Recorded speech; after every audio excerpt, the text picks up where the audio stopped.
Hi, my name is Helen Crompton and today I'm going to be talking to you about handheld and mobile computing. And I'm going to be touching on three main areas: the what, the why and the how.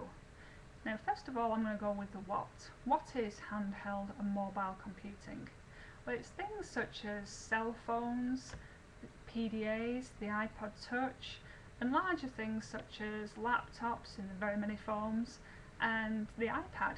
That could be described as mobile computing. Now, why would we have these in schools? Well, I'm going to give you a few reasons of many. First of all, the engagement. Think about the cell phones that I mentioned. How often are children trying to get these out in the classrooms when they're actually banned from the school? Instead, why are we fighting these things? Why don't we take them out and use them for learning? Because like I said, the students are highly engaged with these devices, and I know people will argue that engagement doesn't create all learning, but if they're engaged, that's certainly a start. Now, also thinking about space. Quite often classrooms have 3 to 5 computers, and there's more than 3 to 5 children in the class, so there's some equity issues here. Who gets to the computer and who doesn't? Quite often the high flyers in the classroom get their work done a little bit quicker and manage to get on the computers, and which is a very unfair advantage.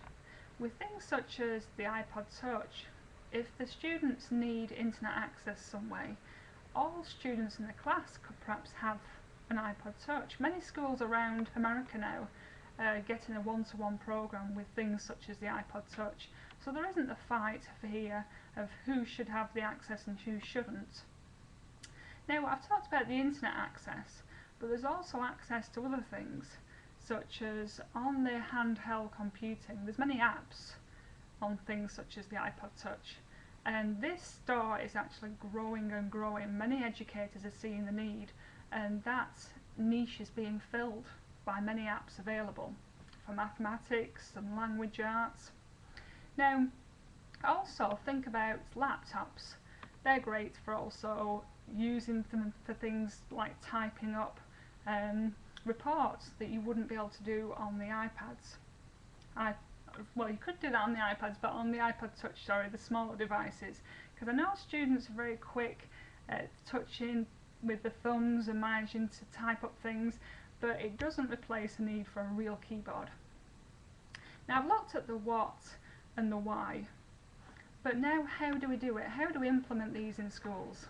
Well, I recommend that schools think about not just using the replace system that they have. Many schools have this policy that every 3 to 5 years they will replace what technologies they've got. Well, if you're just replacing what you've got, you're not going to be moving a lot further along the line of 21st century schools. You need to actually look at replacing some PCs. There's a definite need for them, but also looking at other devices there that support equity and the space issues that I've spoken about. So these are just some things to think about. Thank you for listening.